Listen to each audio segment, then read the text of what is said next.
இன்னைக்கு ஒரு டேஸ்ட்டான ராகி பக்கோடா செய்ய போகிறோம். இது டேஸ்ட் அருமையாக இருக்கும். நல்லா கிறிஸ்பியாக மொறுமொறுப்பாக இருக்கும். இதுக்கு 2 பல்லாரி வெங்காயம் கட் பண்ணி வச்சுருக்கேன், அதை போட்டுக்கிடுவோம்.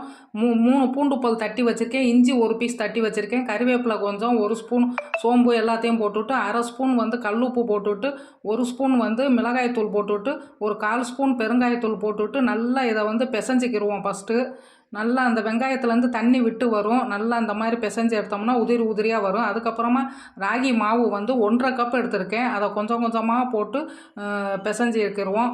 இப்போ பச்சரிசி மாவு ஒரு 3 ஸ்பூன் எடுத்திருக்கேன், அதையும் போட்டுவிட்டு அப்புறமா ஒரு குழிக்கரண்டி நல்லா காய்ச்சின எண்ணெயை ஊற்றி நல்லா மிக்ஸ் பண்ணிக்கிடுவோம். அப்புறம் கொஞ்சம் கொஞ்சமாக தண்ணி விட்டு இந்த மாதிரி பதத்துக்கு நல்லா பிசைஞ்சிக்கிடுவோம்.